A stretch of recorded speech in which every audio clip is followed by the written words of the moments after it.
नमस्कार, आपके साथ मैं हूं निशा रौतेला और आप देख रहे हैं आपड़ उत्तराखंड। तो चलिए सीधे बुलेटिन की शुरुआत करते हैं।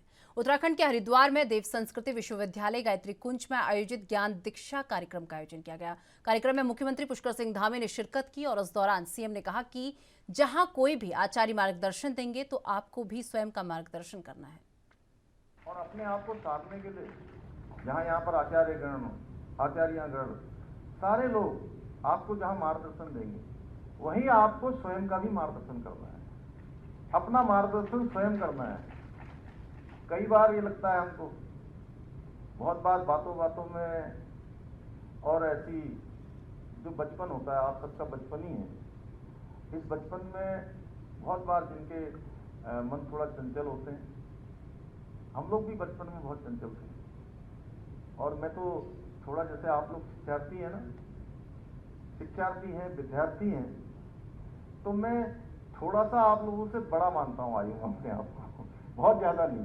और राजनीति के क्षेत्र में मैं अपने आप को अभी शिक्षार्थी और विद्यार्थी ही मानता हूँ, कोई प्रोफेसर नहीं मानता हूँ। मैं क्या काम कर रहा हूँ, मैंने कितना परिश्रम किया है, मैंने कितना अध्ययन किया है, मैंने कितनी साधना की है, ये आपसे ज्यादा कोई नहीं जानता है। न तो आपके आचार्यगण जानेंगे, न माताजी जानेंगी, न पिताजी जानेंगे, न हमारे गुरुजन जानेंगे। या तो आप जानते हैं या सीधे सीधे वो ऊपर वाले जानते हैं। दो से कोई नहीं छुपा सकता, दो से कुछ नहीं छिपता है। पहला स्वयं से और दूसरा ऊपर वाले से।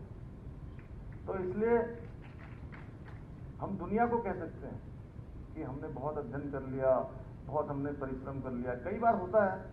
वैसे यहाँ इसको बताने यूके SSSC और विधानसभा भर्ती घोटाले को लेकर प्रमुख विपक्षी दल बीजेपी सरकार पर हमलावर है। और आपको बता दें, जहां अभी तक यूके SSSC मामले में ATF ने कुल 33 लोगों की गिरफ्तारी कर ली है, तो वहीं विधानसभा भर्ती घोटाले को निष्पक्ष जांच की मांग कांग्रेस द्वारा लगातार की जा रही है। वहीं अब इसी को लेकर पूर्व मुख्यमंत्री हरीश रावत ने कहा कि जिन लोगों ने विधानसभा और यूके SSSC में नियुक्तियां करवाई हैं वो सब सामने आए हैं। अब दिक्कत ये है कि ऐसी नियुक्ति वाले जॉइंट सिक्योरिटी तक पहुंच चुके हैं और ये एक बड़ा गंभीर सवाल है। दूसरा गंभीर सवाल ये है कि अनैतिक नियुक्तियों को कराने वाले सामने नहीं आ रहे हैं।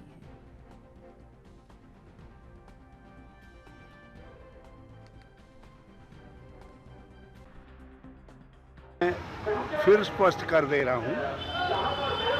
वैसे अब मैं आगे इन विषयों पर, क्योंकि मैं चाहता हूँ जो भी समय लगना है सरकार करे, स्पीकर करे, लेकिन जिन नियुक्तियों में नैतिक बल नहीं है वो नियुक्तियाँ निरस्त होनी चाहिए।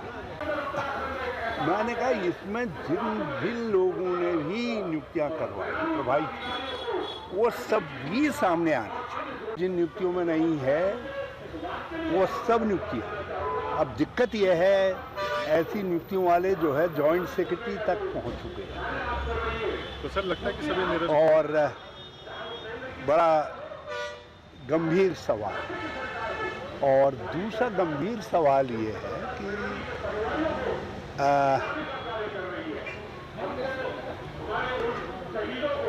नैतिक नियुक्तियां करवाने वालों का, नैतिक नियुक्तियां ही कह लो, अब नैतिक बल जिन नियुक्तियों में नहीं है उन नियुक्तियों को कराने वाले चेहरे सामने नहीं आ पा रहे। और मीडिया जो है कुछों को जेठ समझ रहा है, हिंदू गृहिणी की तरीके से जेठ के चेहरे को जेठ का नाम लेने में संकोच कर रहा है और देवर का नाम ले। प्रधानमंत्री नरेंद्र मोदी और रक्षा मंत्री राजनाथ सिंह के साथ INS विक्रांत देश को समर्पित करने के बाद कोची से सीधे लाल कुआं पहुंचे रक्षा राज्य मंत्री अजय भट्ट ने गांधीनगर वार्ड नंबर 2 पहुंचकर शहीद धर्मेंद्र गंगवार के परिजनों से मुलाकात की, साथ ही परिवार को ढांढस बंधाया। इस दौरान उन्होंने धर्मेंद्र गंगवार के छाया चित्र पर पुष्पांजलि अर्पित की और उनके नन्हे मुन्ने बच्चों से वार्तालाप भी की। इस दौरान मीडिया से बातचीत करते हुए उन्होंने कहा कि देश के लिए शहीद होने वाले धर्मेंद्र गंगवार के परिजनों से उन्होंने मुलाकात की है, साथ ही सरकार से हर संभव मदद की आश्वासन भी दिया है।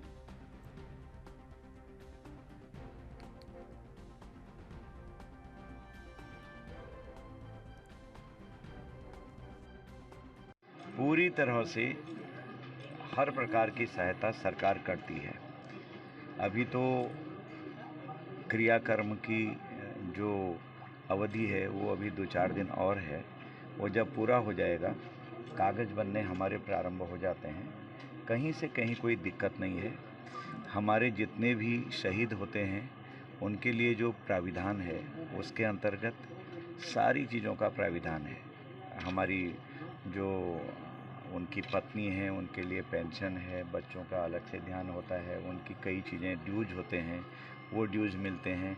तो सब चीज़ों का पूरा बंदोबस्त सरकार करती है और मैंने आश्वस्त भी किया है परिवार को। अब जो होना था वो तो हो गया है, वो हमारे बीच में नहीं रहे, शहीद हो गए। तो उसके बीच में जो भी कहीं तकलीफ़ होती है आपको, कहीं पर भी परेशानी होती है, तो व्यक्तिगत टेलीफोन नंबर हमारा लेके सीधे फ़ोन पर बात करें, क्योंकि हम अपने जितने भी सैनिक हैं उनकी वजह से आज बहुत ऊंचाई।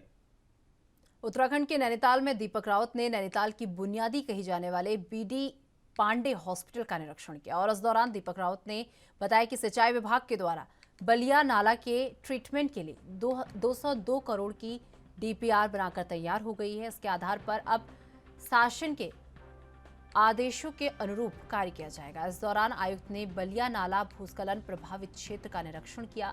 नाराजगी व्यक्त करते हुए आयुक्त ने एसडीएम नैनीताल राहुल शाह को तत्काल सभी घर खाली करवाने और घरों को सील करने समेत घरों के विद्युत कनेक्शन काटने के निर्देश दिए हैं।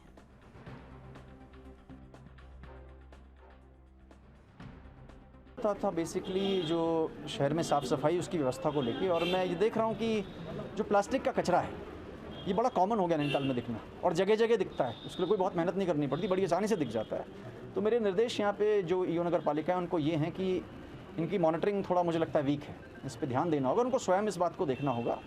पब्लिक से भी अपील है कि जब डोर टू डोर कलेक्शन हो रहा है तो कूड़े को थोड़ी देर अपने घर में रखें, जब कूड़ा लेने वाला आता है तब उसको ले जाएँ।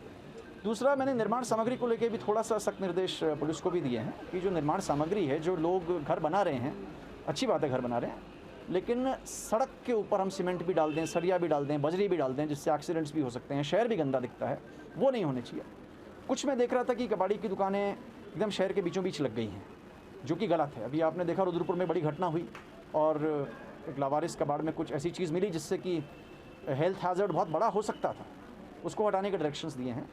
बलिया नाले में मैं केवल ये देखने गया था कि वहाँ पे जो कुछ लोग बहुत खतरे की जद में हैं, बहुत नज़दीक बलिया नाले के हैं जहाँ पे लैंडस्लाइड हो रही है, वहाँ से हमने ऑल्टरनेट जगह पे प्रशासन ने आप लोगों को जगह दी। कुछ लोग स्वयं से भी किराए पे रह रहे हैं, कुछ लोगों को ऑल्टरनेट घर दिए गए हैं, लेकिन सुनने में आया कि अभी भी वो घर में आ जाते हैं, वहीं रहते हैं, जिससे मुझे लगता है कभी कोई फ्लैश फ्लड आएगा या कुछ और चीज़ होगी तो बड़ी अनहोनी हो सकती है। तो इसमें भी जो डीएम नैनीताल साहब हैं उनको हमने बताया है कि आप उस पर।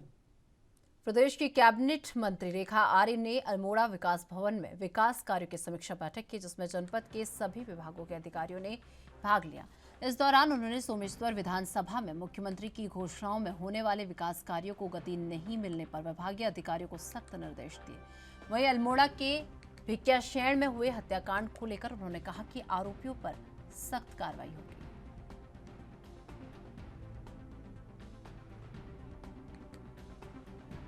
देखिए, हमारी विधानसभा सोमेश्वर के माननीय मुख्यमंत्री जी के द्वारा जो जो घोषणाएं की गई हैं 2017 से लेकर अभी तक में उनकी आज समीक्षा की जा रही है, क्योंकि बहुत सारे उस समय के जो घोषणाएं थी उसमें जियो जारी हो गए थे, लेकिन जियो जारी होने के साथ में जो है आखिरकार वो चीज़ें किस प्रगति की ओर गई हैं, और कुछ सड़कें जो है जो फॉरेस्ट में या उनके संयुक्त निरीक्षण के स्तर पर लंबित है तो क्यों लंबित है, इन सारी बिंदुओं को लेकर आज चाहे वो सड़क हो, पेयजल हो, चाहे हमारे स्वास्थ्य का केंद्र हमारा सोमेश्वर उप जिला चिकित्सालय हो, और चाहे वो सिंचाई से संदर्भित हो, सभी लोगों की सभी चीज़ों की आज समीक्षा की जाएगी।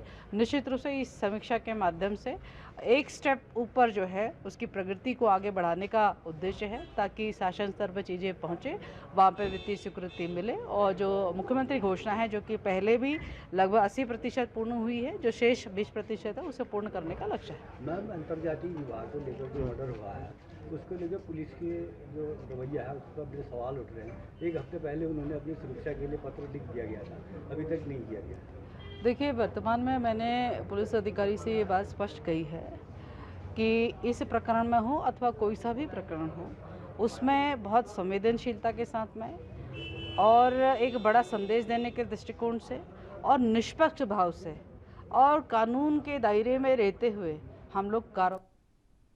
खबर देहरादून से है, जहां आज ग्राम्य विकास विभाग की महत्वपूर्ण समीक्षा बैठक संपन्न हुई है। आपको बता दें, वहीं ग्राम्य विकास मंत्री गणेश जोशी की अध्यक्षता में हुई बैठक में विभागीय अधिकारी उपस्थित रहे। इस दौरान केंद्र सरकार की जन कल्याणकारी योजनाओं पर चर्चा की गई। आपको बता दें कि मंत्री गणेश जोशी ने अधिकारियों को केंद्र सरकार की योजनाओं को जन जन तक पहुंचाने के निर्देश दिए। और इसी के साथ आपको बता दें कि बैठक में केंद्र की पेयजल, सड़क, ऊर्जा समेत विभिन्न योजनाओं की समीक्षा की गई। वहीं बैठक समापन के बाद ग्राम्य विकास मंत्री गणेश जोशी ने कहा कि सरकार की कोशिश है कि गांवों को मजबूत किया जाए।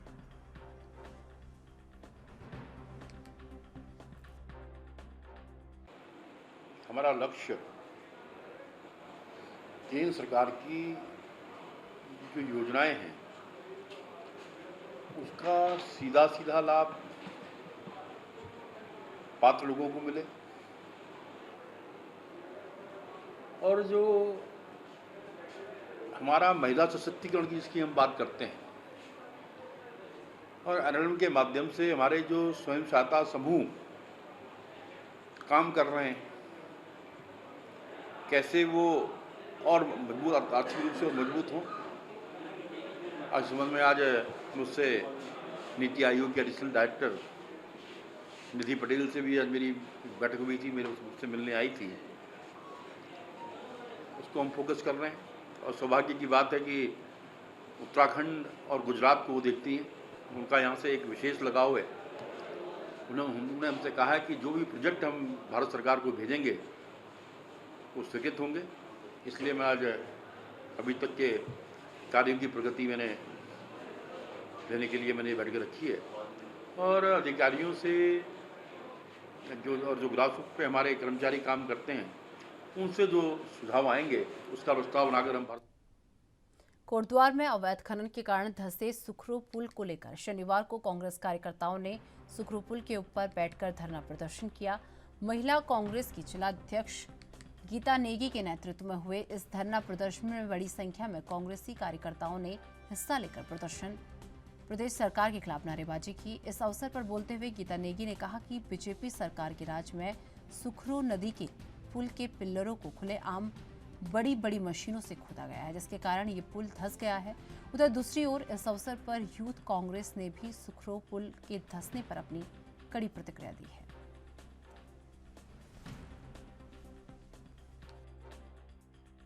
और दुखी मन से इतना हम दुखी हैं कि पिछले 2-3 सालों से लगातार मैं प्रयास कर रही थी कि भाई ये समय पे इसका सुध ले लें कि जो ये बिल्कुल मानकों के विपरीत जो यहाँ पे खनन कार्य किया गया है।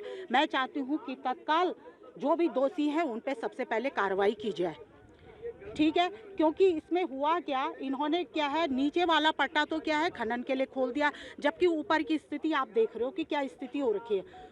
ऊपर ये फॉरेस्ट के पास है, जबकि इसमें चुगान होना चाहिए था, चुगान, जबकि ना कि इसमें पॉकलैंड और जेसीबी मशीनों के द्वारा इसमें खनन कार्य किया जाना चाहिए था। ये गलत है, बिल्कुल गलत हुआ। मैं तो कहती हूँ तत्काल उन लोगों पे कार्रवाई होनी चाहिए जिन लोगों ने इनकी अनुमति इनको प्रदान की है।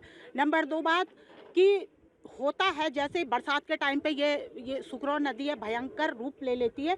इसके लिए भी मैं विभागीय जितने भी लोक निर्माण विभाग के अधिकारी हैं या सरकार है, भाजपा की जो सरकार है, उनको मतलब बरसात से पहले यहाँ पे जो रिपेयरिंग का कार्य था देखना चाहिए था कि पुल कहीं पे कोई डैमेज तो नहीं हो रहा है, ताकि वो बरसात से पहले इसकी सुध लेते और इस पे जो भी कार्य जो इसको क्षति हो रही थी बरसाती पानी से उसको वो ठीक करवाने का प्रयास करता है। जो ये कोटद्वार की जनता और भाबर की जनता को जोड़ने के लिए जो पुल यहाँ पर बना गया था, जो भाजपा की ही मंत्री द्वारा पूर्व मुख्यमंत्री भुवन सिंह खंडूरी जी के द्वारा पुल बनाया गया था, जो पुल आज धंस चुका है, जिसमें कोटद्वार की जनता और भाबर की जनता में काफ़ी रोष है। और कल कहा गया था यहाँ पर एक सर्वे की टीम आएगी, ना यहाँ पर सर्वे की टीम आई है और अभी भी हमें खतरा अगर बारिश आती है पुल कहीं ना कहीं ये ढह ना जाए, जिसके कारण आज यहाँ पर कांग्रेस ने पुरजोर आंदोलन किया है। अगर जल्द से जल्द ये पुल का निर्माण नहीं होता तो इससे भी ज़्यादा उग्र आंदोलन किया।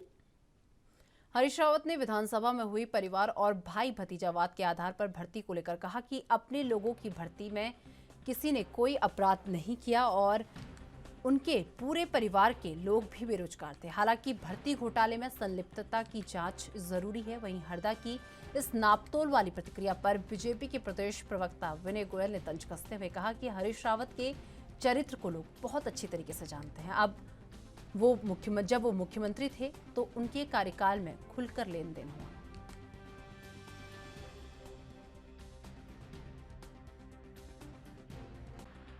हरीश रावत जी के चरित्र को लोग बहुत अच्छी तरह से जानते हैं। मैंने बताया ना कि टीवी चैनलों पर उन्हें लोगों ने कहते हुए सुना था कि तुम 30 करोड़ कमा लो, 40 करोड़ कमा लो, मैं आंखें बंद कर लूंगा। क्या आंखें बंद करने के लिए कोई मुख्यमंत्री चुनती है क्या प्रदेश की जनता? आंख कान खोलकर भ्रष्टाचार के खिलाफ कार्रवाई उन्हें करने की हिम्मत होनी चाहिए थी, लेकिन उन्होंने जितना बड़ा भ्रष्टाचारी था उसको उतने नजदीक अपने बिठाया। चतुर्थ तल पे जहां मुख्यमंत्री कार्यालय होता है वहां पर लेन देन हुआ, चतुर्थ तल पर लेन देन हुआ उनके कार्यालय, उनके कार्यकाल में, और लोगों को भर्ती किया गया। सब लोग जानते, सारी बातें खुल के सामने। उत्तराखंड के मुख्यमंत्री पुष्कर सिंह धामी की तरफ से उपजिलाधिकारी टनकपुर को प्रेस क्लब के लिए भूमि चयनित करने के लिए निर्देशित किया गया, और जिस पर उपजिलाधिकारी की तरफ से प्रेस क्लब गेस्ट हाउस के लिए भूमि चयनित किए जाने की कवायद तेज हो गई। और वही जर्नलिस्ट यूनियन ऑफ उत्तराखंड के जिला महामंत्री बाबूलाल यादव ने बताया कि टनकपुर पर्वतीय और तराई क्षेत्र का सेंटर प्लेस है और साथ ही टनकपुर की सीमा नेपाल से भी मिली हुई है और साथ ही पुनागिनी शक्तिपीठ होने के कारण अन्य राज्यों के पत्रकारों का आगमन लगा रहता है।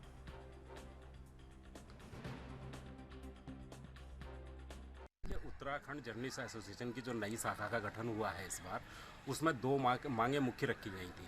एक, उत्तराखंड के चंपावत जिले में कार्य कर रहे पत्रकारों को मान्यता दिए जाने की, और दूसरी प्रेस क्लब बनाए जाने की।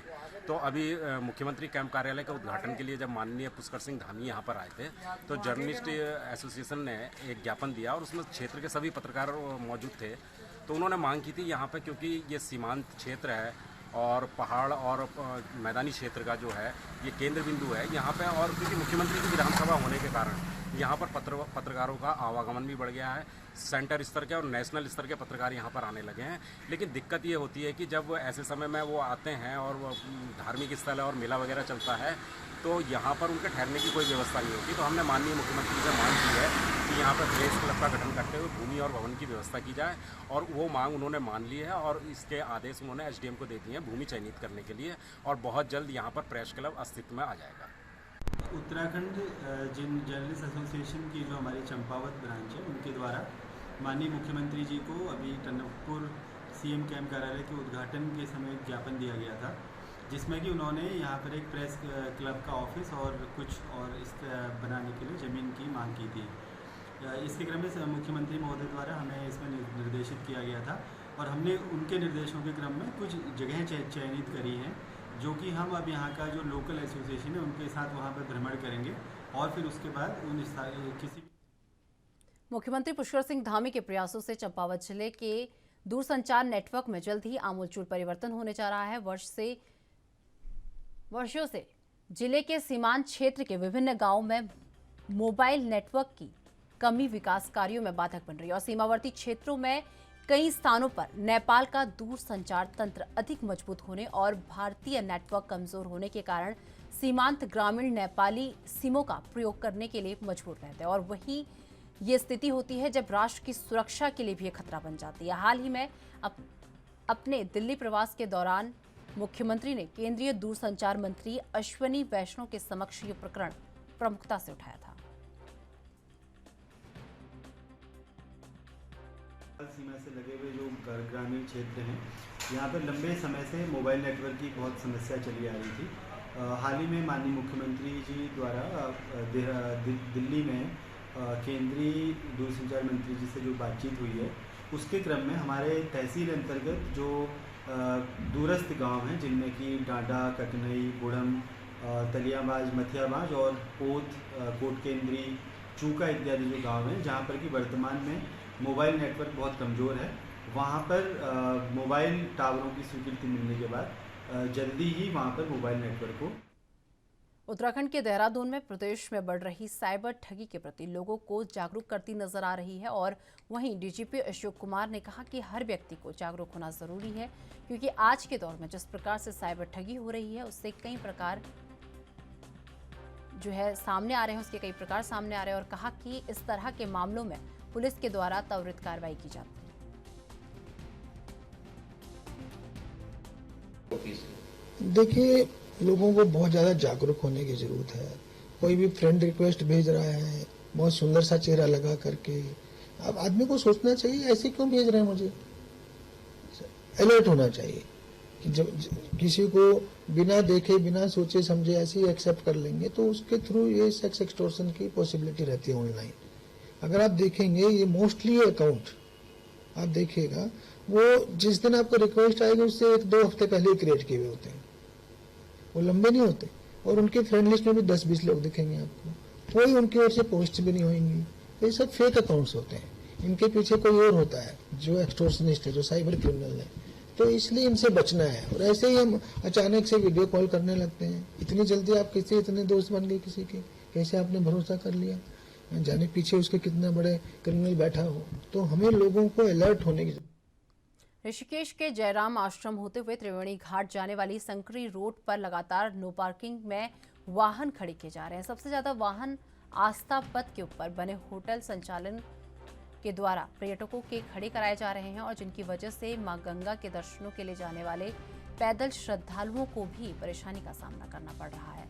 नो पार्किंग में वाहन खड़े होने की वजह से जाम लग रहा है और कई बार स्थानीय लोग पुलिस को इस संबंध में मौखिक रूप से जानकारी देकर कार्रवाई की मांग कर चुके हैं। मामले में सीओ ऋषिकेश से बातचीत की गई तो उन्होंने बताया कि नो पार्किंग में खड़े वाहनों पर लगातार पुलिस कार्रवाई कर रही है। शहर में सभी जगह हम चिन्हित कर रहे हैं धीरे धीरे, क्योंकि बहुत पुरानी व्यवस्था है, बहुत टाइम से लोगों को आदत पड़ी है, उसे ठीक करने में थोड़ा समय लगता है। लेकिन अब अगला मुहिम हमारा नटराज है, नटराज पे भी हम चारों तरफ से लेफ्ट हैंड फ्री करने जा रहे हैं। उसके लिए वहाँ पे सड़क की मरम्मत का कार्य चल रहा है। जयराम आश्रम पे भी 100% हमारी वो रडार पे है, हम उस पर काम कर रहे हैं। जयराम आश्रम के पास में बॉटल नेक है, वहाँ पे हमने काफी कुछ ठीक कर दिया, लेकिन अभी और कुछ ठीक किए जाने की गुंजाइश। अल्मोड़ा जिले के विकास खंड सल्ट में थला मुंडा मोटर मार्ग के डामनीकरण को लेकर स्थानीय ग्रामीणों ने थला तिहारे पर 3 घंटे यातायात बाधित रखा, जिसकी वजह से आने जाने वाले लोगों को पैदल चलने को मजबूर होना पड़ा और इसी दौरान जनप्रतिनिधियों ने प्रदेश सरकार के खिलाफ जमकर नारेबाजी भी की। इसे लेकर निर्माण विभाग के अधिकारियों ने आश्वासन दिया और कहा कि 2 दिन के अंदर मुंडा मोटर मार्ग की लोक निर्माण विभाग में ट्रांसफर किया जाएगा और विभाग के आश्वासन के बाद ग्रामीणों ने जाम खोला।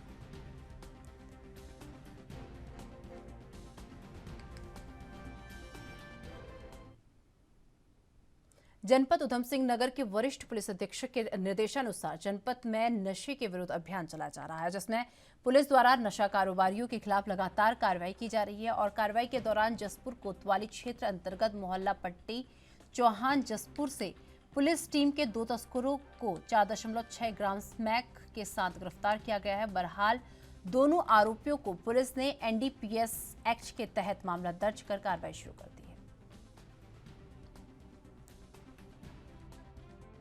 कल SI जावेद मलिक द्वारा अपने दौरान राउंड जो है 2 लड़कों को पकड़ा है इसमें के साथ में। एक का नाम सलीम है, एक का नाम फैसल है। ये दोनों जामा मस्जिद के पास जो है पकड़े गए हैं। इनके पास से 4.6 ग्राम जो है स्मैक पकड़ी हुई है। जी हाँ, लगातार जो है स्मैक बेचने वालों के विरुद्ध जो भी इस प्रकार के कार्यों को गतिविधियाँ दे रहे हैं उन्हें सबके खिलाफ कार्रवाई की जाएगी और हमारे सूत्र जो है लगातार इसमें सूत्र भी हमने लगा रखे हैं और अपने जो पर्सनल लेवल पे पुलिस जितना काम कर सकती है अधिक से अधिक काम करेंगे और जिसमें बेचने वालों को निश्चित रूप से उनके सही स्थान। तो चलिए मेरे साथ आप उत्तराखंड में बस इतना ही। देश दुनिया की तमाम बड़ी खबरों के लिए देखते रहिए ANB न्यूज़। नमस्कार।